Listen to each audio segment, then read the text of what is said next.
B-13. My name is Fabian, ship surgeon of the luxury liner Maurevania. Tonight, as we lie alongside the docks at the great port of Southampton, the ship is ghostly, deserted. Our passengers on this world cruise have gone to London.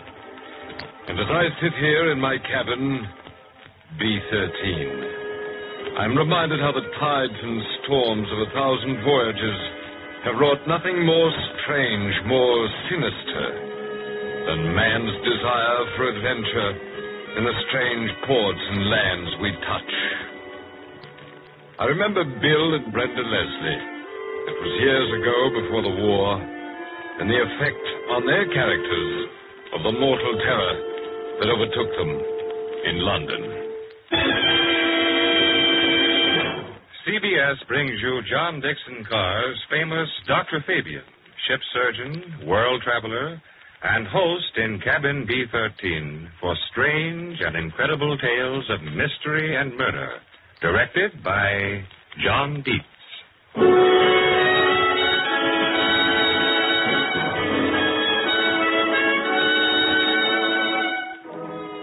London and Hampden's Hotel in Norfolk Street off the Strand. A quiet little street sloping down to the river, quiet little hotel. So dingy with its stuffiness of old carpets and yesterday's tea trays, but you'd never suspect how fashionable it is, or how expensive. Can't you hear the lift whining as its two latest arrivals, the husband American, the wife English, go swaying up to a bumpy stop? This way, sir. Come on, Brenda.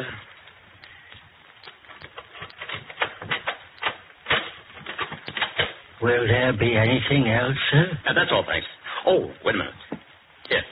Oh, thank you, sir. Bill, darling, please don't look so bewildered. Was I looking bewildered? I know the furniture's red plush and dates back to the 1860s. I know we can't get a private bathroom. By George, the waiters look as old as the furniture. But if only we'd gone to Claridge's or the Savoy or any one of a dozen places I suggested. Darling, you don't understand. No? Who the devil wants to go to Claridge's or the Savoy? This is London. Oh, Bill, I'm afraid I still don't understand. I've been in the diplomatic service for 7 years. I've been stationed in 3 capitals, but I've never been here. It's a lovely old town.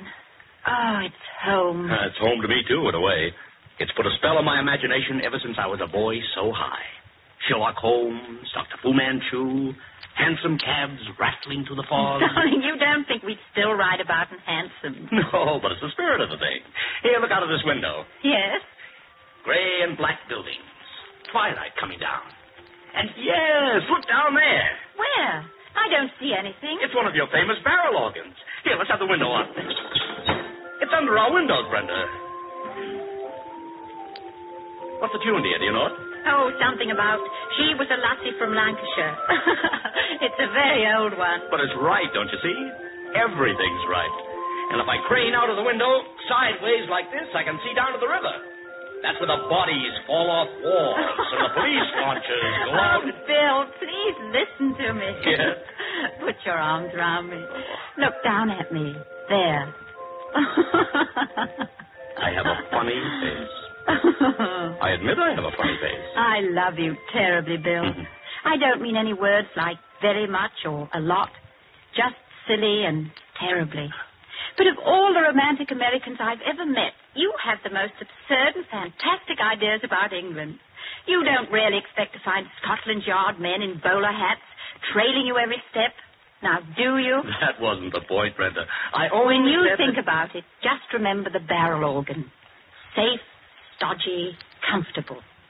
That's London, Bill. Will you remember? Well, at least they've got telephones in this place.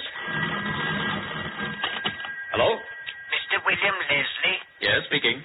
This is the reception desk, Mr. Leslie. There's a man here who insists on seeing you. In fact, the man is on his way upstairs. He's a police officer. What did you say? A police officer, sir. A police officer, huh? I see. He isn't by any chance from Scotland Yard? Yes, sir. I thought you might like to know. Did you hear that, Brenda? Yes, I heard it, but surely... About 6 hours in England. Oh, this is ridiculous, Bill. There must be some mistake. Well, there probably is. All the same, come to think of it, I don't feel very keen about facing one of these bowler hats in real life. But why did they come to us? We hadn't done anything. Nothing I can think of. That's what worries me. Get ready for the hat and the raincoat and the cropped mustache. Yes? Mr. Leslie? Mrs. Leslie? That's right. Won't you come in? Thank you. Sorry to have to trouble you, sir. I'm a police officer, Metropolitan CID. Here's my warrant card. I see. Chief Inspector... Bradford, sir. And I'm bound to tell you I'm here about a pretty serious matter. But we haven't done anything. Easy, Brenda, easy. Sit down, Inspector. Thank you, sir. Now, don't mind my notebook. It's a mere formality. You and your wife arrived this morning by the Maurevania. Your wife is British and carries her own passport, correct? Yes, that's correct. A week from today, you leave by the same ship for Lisbon. At Lisbon, you take up a new diplomatic assignment at the American Embassy. Correct? Yes, just one moment. I'd like you to look at this snapshot I have here. Who is it? But it's Bill. I mean, well, except for that awful shirt and tie. Well, it is Bill. So help me, I never had that picture taken. I know you didn't, Mr. Leslie. That's Flash Morgan. Ever hear of him? Never. Is he wanted for something? He's wanted for several murders. We won't mention bank robbery. Also, he's a ripper, if you know what that means. He uses a razor and likes it. Me, the image of a famous murderer? They don't look so different from the rest of us. Do you realize, sir, you can't leave this hotel without being nabbed as Morgan by the first copper you meet? But I can prove who I am. I've got my papers. You got your papers. Right. Suppose Morgan gets them. Morgan? The Maurevania sails a week from today. Somebody called William Leslie, carrying diplomatic immunity, sails with her. What's to prove it's really you? You mean he might... I do. Oh, that's impossible. He couldn't get away with it. No, I don't think he could, but I'll give you 10 to 1 he tries it. This is too small a country to hide in, and he can't get away. He's desperate. This is his last hope. What about Brenda here? There are several things that might happen to Mrs. Leslie. All unpleasant. There's just one more matter I'm bound to warn you of. You've warned us, Inspector Radford. We appreciate it most awfully. What else could there be? Morgan may try to get into this hotel. Safe, stodgy, comfortable. I see what you mean, Brenda. Beg your pardon, sir? Oh, just a little joke between my wife and myself. It's getting chilly. Better close the window. Look here, Inspector. This, ripper, or whatever he is, couldn't possibly know there's a man who looks just like him. He couldn't, eh? Have you seen any evening paper? No. Some fool took a picture of you getting off the boat train. It's been published with comments on the resemblance. You'll find Morgan's story also with pictures on the front page. Here's the Standard. Read it. But haven't you got any idea where this man is? No, madam, we haven't. He used to have a hangout at 96 Fleet Street up over a barber shop. He won't go there now. He's loaded with money from the Whitehall bank job. He's got a razor, and he's ready to use it. Now, if you'll excuse me... Inspector, wait. What do you want us to do? I want you to stay in this hotel, both of you, until that boat sails. Cooped up here for a week, just on a theory of yours? Yes, Mr. Leslie. Just on a theory. Suppose I do go out. I can't stop you, sir. The guard I'm leaving here can't stop you. But I might send you some photographs of people with their throats cut. Sorry to have upset you. Good day.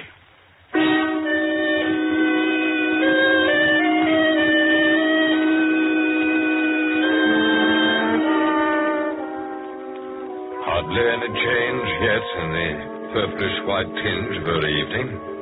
No street lamps alight. But a thin mist, white with late October chill, is creeping up from the river as Bill and Brenda Leslie still sit in the red plush room, staring at nothingness. Brenda? Yes, dear? What was the number of that address Radford gave us where Morgan used to hang out? I don't remember. 96, wasn't it? 96 Fleet Street? Why do you want to know? Because I'm going there. And I'm going now. Yes, I thought that was it. Bill, you can't. You mustn't. You can't do anything there. I know. Then why go at all? Sweetheart, you know what our life is. It's a wonderful life. Oh, with you, yes, every minute of it. But the diplomatic service. Vous allez bien, Madame la Comtesse? I am sure, Signor, that the Rio Alta Bridge will be a great success. Who precedes whom at dinner? Does the envoy's wife eat artichokes? Look, Brenda, suppose I captured Morgan before the police do. Bill, are you absolutely mad? No, darling. Once or twice in every man's life, something taps him on the shoulder and says, come on, I dare you. Mostly we turn away and pretend we don't notice. But not this time. I'm taking the dare. Bill, come back here. You're not to go. Where's my overcoat? Oh, I've got it. Now, this address. If you go, I'm going with you. Oh, no. This isn't a woman's kind of dare, and you know it. It's as much my dare as it is yours. 96 Fleet Street, up over a barber shop. How do I get there? If you don't tell me, Brenda, I can easily find out. Oh. Well, as a matter of fact, it's not very far from here. You could walk it in 10 minutes. That's better. That's much better. What about your identification papers? I'm throwing them out here on the bed. Morgan won't get those. But if you hadn't got those papers, you won't be able to prove who you are. I'll have to risk it, Brenda. See you later. Bill, come back. If you had any reason for going there, I wouldn't mind. But it's idiotic. Oh, don't leave me. Please come back. Please. I'll be with you, Bill. I'll be with you if Morgan doesn't see me first. Footsteps. Slow-moving footsteps. Footsteps on gritty pavements where, beyond Temple Bar, Fleet Street curves down into dimness. A dead street, hushed and shadowy, with St. Paul's like a gray cloud far ahead. Too late for office workers? Too early for newspaper officers. That's Bill Leslie on the left-hand pavement. I can tell you, believe me, every half thought that tumbles through his brain as he walks. Can't see the number of the patrol. Fool stunt, I wish I hadn't tried it. Can't turn back now, seem afraid. What if something jumped out of one of these doorways? He's a ripper. You know what that means. Are you absolutely mad? Mustn't remember things like that. Fleet Street. Dr. Johnson, 18th century. No people around. The street lamps lighted. Good thing. I'd walk a little faster. No harm in walking a little faster. There. Number 34. Even number side of the street, too. Can't be far off now. Mist rising and as cold as... Was that a policeman's helmet? Behind me, up against the sky. Doesn't matter. Police mean safety. You haven't got those papers. You won't be able to prove who you are. Still doesn't matter. Nobody can see my face. Another policeman's helmet. Swear to it. Over in that alley. A little faster. Take it easy now. Don't run. They can't possibly... You there! Stop! Wait a minute! Mustn't get panicky. How do you stop panic? Got to find that address. Got to justify myself. Got to... Run!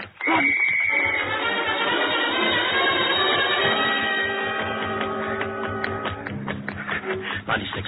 Little entry. No door. Flight of steps. Easy on the jump now. Run up quiet as you can. Door with glass panel. Henry M. Jenkins, barber. Door open and...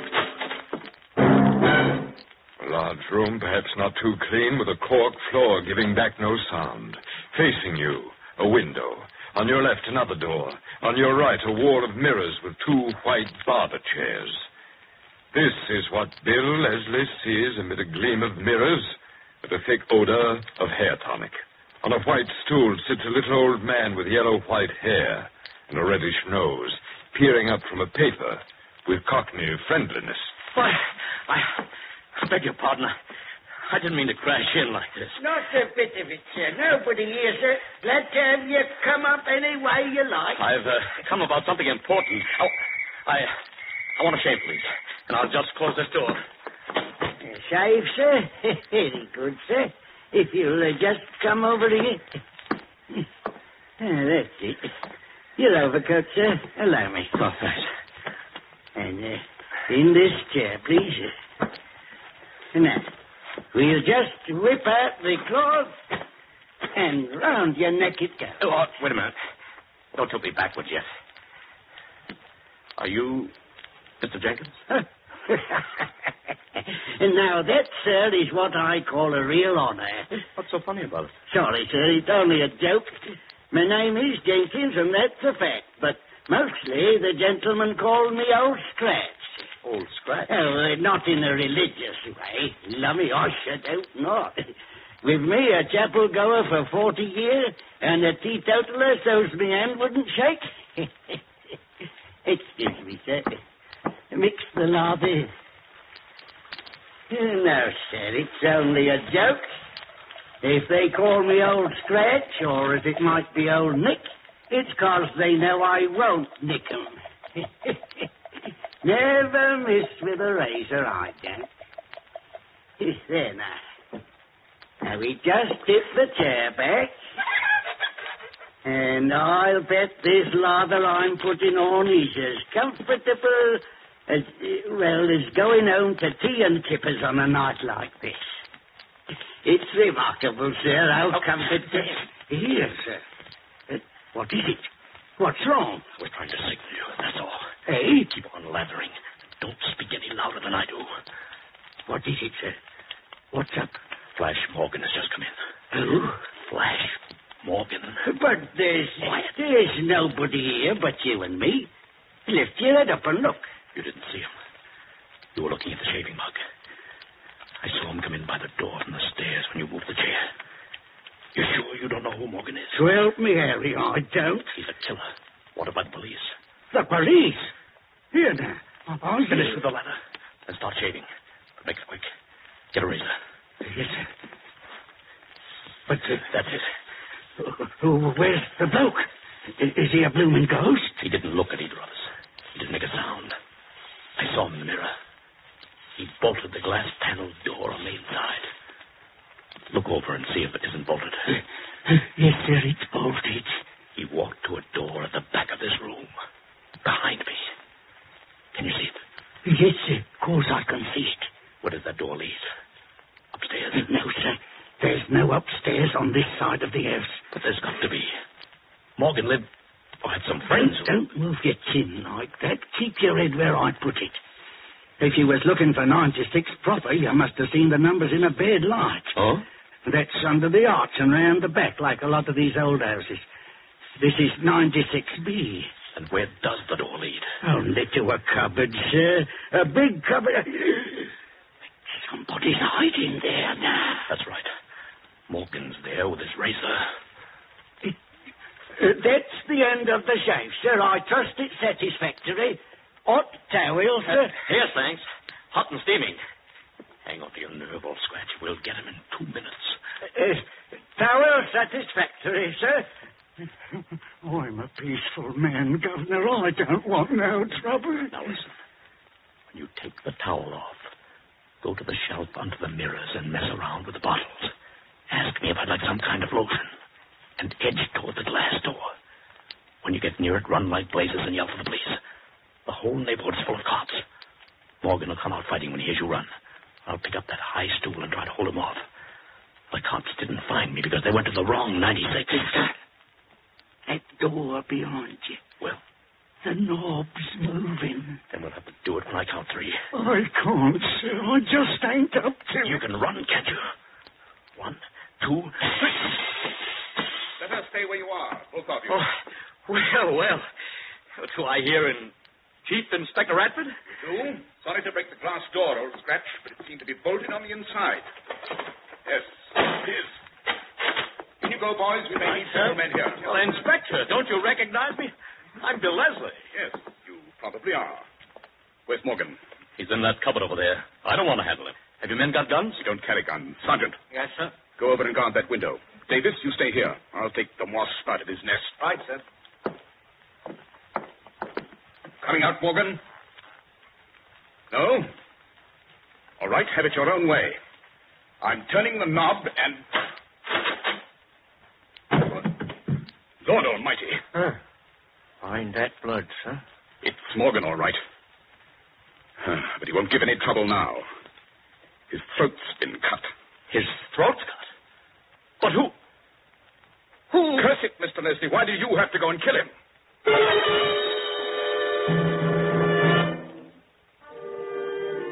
There was a famous building on the Thames embankment. Once red brick with white trimming. Now smoke-darkened, redolent of old stone. Inside it looks rather like a hospital, does New Scotland Yard. Not far away down the Misty River, there's a great clock. As 3 persons sit in a small official room. Mr. Leslie, why don't you tell us the truth? Inspector, I have told you the truth. So has old Scratch here. Every word of it. Let's face it, Mr. Leslie. You killed Morgan, and you don't seem to understand the law here. How do you mean? To kill a wanted man, even a murderer, is just as serious an offense as killing the Prime Minister. I can't help you if you say you didn't kill him. But I can get you off scot-free if you admit you did it in self-defense. Look, Inspector, I never set eyes on Morgan except when he walked through that shop. Scratch never saw him at all. I never stirred out of the chair for 1 second. Scratch never left me. Never even took his hands off me for a second. Neither of us did it. Then who killed Morgan? I don't know. The door was bolted on the inside. The window was locked. How could anyone get in? I just don't know. You don't think a ghost got in and killed him? Well, what do you think happened? I know what happened. Oh? Oh, yes. You rather thought you and Morgan would try to corner each other. You were both in Fleet Street within 20 yards of each other when those police whistles blew. And you lost both of us. What happened in the meantime? You and Morgan met at the barber's. There was a fight, and you killed him unintentionally. I killed him with what? With his own razor. We found it in the cupboard. Then you bribed old Scratch to keep his mouth shut. Here now, Inspector. Easy, Scratch. Stop rocking back and forth. I'd like to tangle up my hair and pull it out by the roots. I'd like to stand on the track with a engine coming. I'd like to... Lummy, ain't there any justice? Morgan was loaded with money, carried 1,000 quid in an oilskin tobacco pouch. It wasn't on his body. If you gave it to Scratch and Scratch hid it in the confusion after we broke in... You know, Inspector, I've been wrong about this whole thing. Oh, that's better. Oh, not the way you mean. I thought my big trouble would be to prove my identity. But you don't doubt my identity. Or do you? I don't know. But officially, until your wife identifies you... That's what I've been asking all night, and you won't answer. Where is Brenda? Well, sir, the fact You is... haven't got her locked up somewhere. No, of course not. The fact is, we can't find her. Isn't she at the hotel? No, your wife left the hotel just after you did. Brenda left it. Where'd she go? To 96 Fleet Street. How do you know that? The real entrance to 96 is at the back, up a flight of stairs past the barber's window. One of our men saw her there, then lost her. You mean Morgan may have seen her before he came into the shop and attacked her? Mr. Leslie, you're the one who's got to take it easy. Just sit down, gentle-like. Do you see now why you've got to give up this crazy story that you didn't kill Morgan and that you and old Scratch were never out of each other's sight? But it's true. Don't you see what I want to know? Did Morgan kill your wife? I want to know whether there was any blood on the razor before you fought Morgan. This, as they say in the nursery books, is an office. That's a filing cabinet. You're smoking a pipe. I've got to hold on to things because they're getting blurred. Blast you, I never fought Morgan. Want to think it over for a while? Brenda's dead. That's what you're saying. Don't start to object. That's what you're intimating. And if Brenda's dead, on the course of it... Chief Inspector. Sergeant, keep out of here. I told you not to... Yes, sir, but I couldn't help it. She's here. She's been in the anteroom listening to every word you've said. Who's here? Mrs. Leslie. She says she wants to give herself up. Bill! Bill! Please stay where you are, Mrs. Leslie. You want to give yourself up? No, not for murder. Oh, I'm so horribly frightened and mixed up. I don't know what I did say. But I had to talk to you because I saw the murder committed. You saw it from where? From outside the window, on the back stairs. Oh, Bill, darling, I got there before you did. You had to ask directions at the beginning. I saw you come in. Into the barber shop? Yes. But I think I'd have known what happened even if I hadn't seen it. Are you one of our women detectives, Mrs. Leslie? Oh, please, Mr. Radford. It's because I am a woman that I'd have noticed. You're too used to it. Bill thinks that man you call Old Scratch was never out of his sight for a moment. But he's forgotten something. Forgotten what? You've forgotten there were 30 seconds when you had a hot towel over your face and eyes. Sergeant, better grab our friend Scratch's arms, quick. Go on, Mrs. Leslie. Well, he went to the cupboard. He opened the door only partly and flashed inside. He dropped the razor inside and came back with an oilskin pouch of money. He put the money under a trap in the cork floor. It took less than 30 seconds if you timed it. It's a pity I ain't got another razor. Old Scratch never misses with a razor. Better put the cuffs on him, Sergeant. You see, I already guessed he was an accomplice of Morgan's. You what? Oh, Bill, you're so adventurous you won't use common sense. He was reading an evening paper with pictures of Morgan and you, too. But he said he'd never heard of Morgan. You spoke first, so he knew you were the American. And he saw a way of killing his partner, Morgan, for the money. If he just dropped that razor in the cupboard, the police would think it belonged to Morgan, wouldn't they? I'm afraid they would. Only I'm an awful coward. I was so paralyzed I couldn't even scream. Somebody chased me. Maybe it was the police. And I fainted in some old woman's room. Oh, Inspector, may I go to my husband now? You may, Mrs. Leslie, with the apologies of the CID. Bill, please take me away from London before your sense of adventure starts again. I don't understand these detective stories.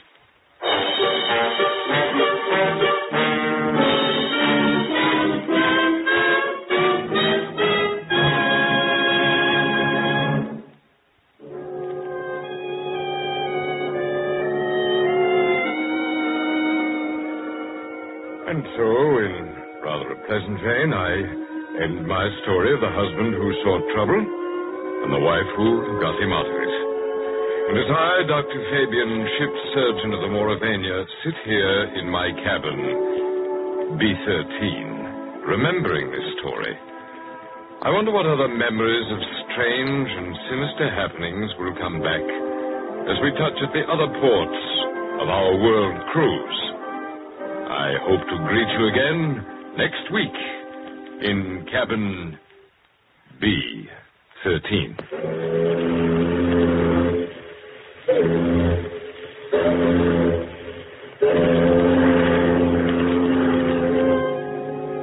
Next week, as the Maurevania docks at Cherbourg, Dr. Fabian will bring you from his cabin, B-13, a story in which he himself plays a small part.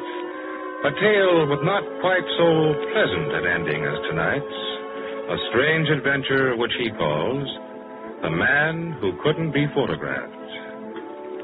Cabin B-13 is created and written by John Dickson Carr, outstanding mystery novelist in both England and America, who is also famous as Carter Dickson. These Dr. Fabian stories are all newly written for you by Mr. Carr and have not appeared before on the air or in printed form. Dr. Fabian is played by Arnold Moss, and on tonight's drama, Joseph Curtin played Bill Leslie, with Naomi Campbell as Brenda and William Podmore as Jenkins. The music is composed and conducted by Merle Kendrick. Cabin B-13 is edited by Charles S. Monroe, and the productions are directed by John Dietz. This is CBS, the Columbia Broadcasting System.